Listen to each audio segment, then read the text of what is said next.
안녕하세요. 정치를 품격 있게 풀어드리는 정치클래스TV의 심상만입니다. 오늘은 한류팬 1억 5,660만 명 돌파, KF 보고서를 살펴보고 독일 언론 도이체벨레에 올라온 한국 영화가 세계 영화를 지배하는 방법이란 제목의 기사까지 살펴보겠습니다. 한류팬을 수치로 알 수 있다는 것이 신기합니다. KF 보고서엔 한류팬이 수치화되어 있습니다. 일단 기사를 보시겠습니다. 보고서에 따르면 2020년 1억에서 29% 증가했고 지난 10년 동안 전세계 한류팬이 17배 증가하며 한류 콘텐츠와 한류 스타의 글로벌 인기가 확고함을 입증했습니다. 재단이 152개 해외 공간과 공동으로 발표한 설문조사에 따르면 지난해 12월 기준 한류팬은 1억 5,660만 명을 기록했습니다. 이번 보고서에서는 2012년 1차 조사 당시 85개국보다 31개국이 늘어난 116개국을 대상으로 설문조사를 실시했으며 2012년 그해 한류팬 수는 926만 명이었습니다. KF는 주목할 만한 결과로 한류의 지속적인 지리적 확장에 주목했습니다.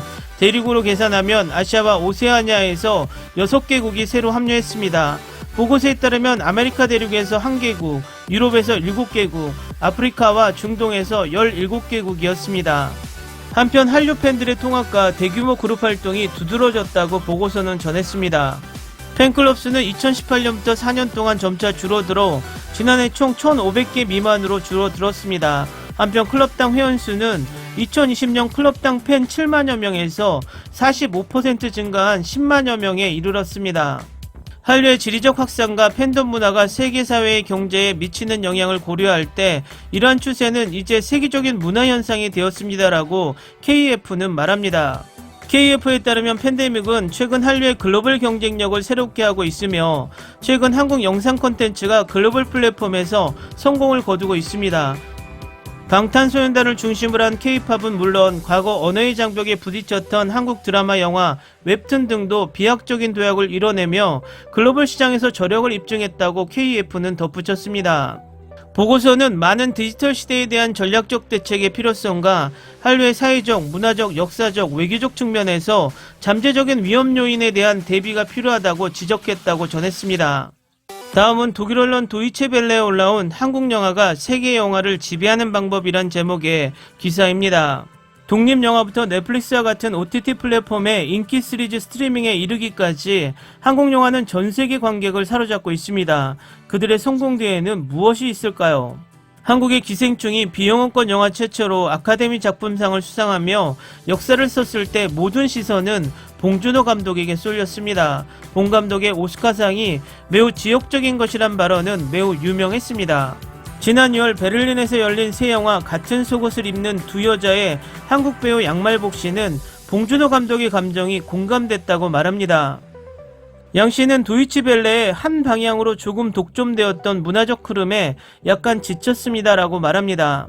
그녀는 오랫동안 영화에 대한 서양의 취향이 한쪽이 집중되어 있다고 생각하기 시작했고 한국과 같은 다른 지역의 문화나 예술을 접할 때 시야가 넓어지는 것이 당연하다고 말합니다. 그러나 최근 몇 년 동안 전 세계 관객들은 한국 영화에 대한 갈증을 더욱 키웠습니다. 한류는 한국의 음악, 영화, TV, 패션 및 음식의 국제적 성공을 설명하는데 널리 사용되는 용어입니다. 지난해 10월 옥스퍼드 영어사전은 최신판에 한국어 단어 한류를 추가했습니다. 양 씨와 함께한 같은 속옷을 입은 두 여자 정보람 씨는 한류에 대해 묻자 한국 영화가 해외에서 성공할 수 있었던 원동력은 한국 사회의 보편주의적 주제라고 말합니다. 최근 영화에서 정 씨는 엄마와 함께 사는 20대 후반 여성을 연기합니다. 영화는 그들의 격렬한 모녀 관계를 중심으로 전개됩니다.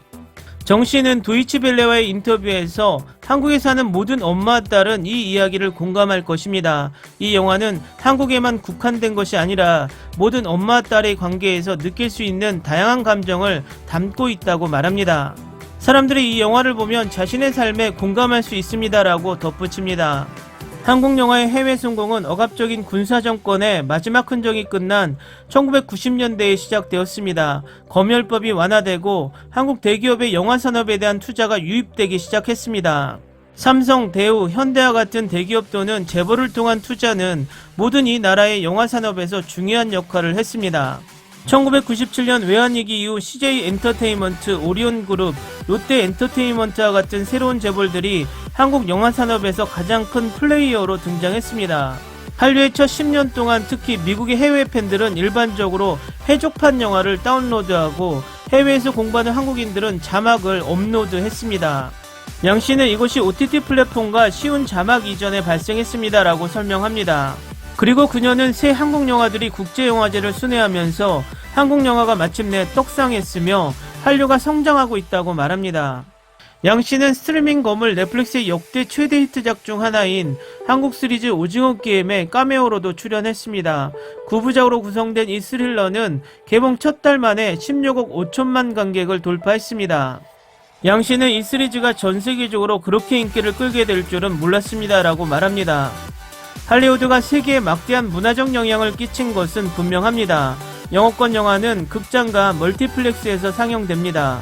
그것과 경쟁하기는 어렵지만 지난 20년 동안 국제 독립영화제는 우리에게 더 많은 기회를 제공했습니다 라고 양 씨는 말합니다.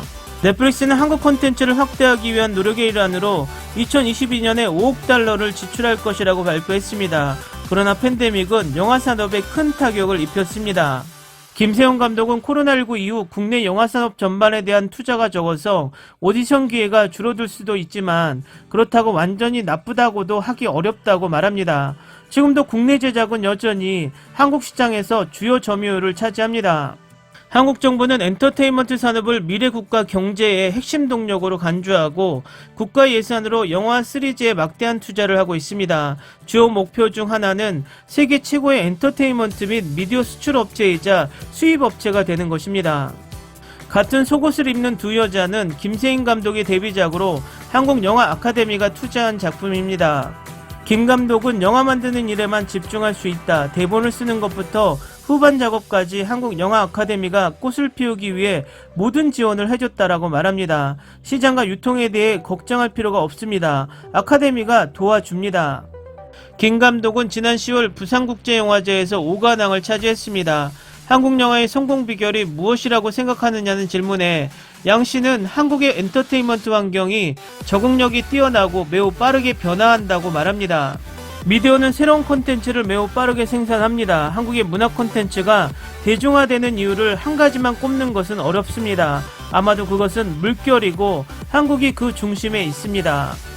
기사 잘 보셨나요? 한류 인구가 어마어마하게 증가하고 있고 세계 각 언론들은 한류를 분석하기에 바쁩니다. 왜 한국의 영화, 드라마, K-팝이 잘 나가는지 원인 분석은 아직도 끝나지 않고 계속되는 것을 보니 재미있습니다. 이유는 간단합니다. 잘 만들고, 잘 연기하고, 잘 부르고, 잘 보기 때문입니다. 그 이상, 그 이하는 없습니다.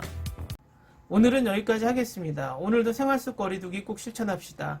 당신의 구독과 좋아요는 저에게 큰 힘이 됩니다. 항상 시청해주셔서 고맙습니다.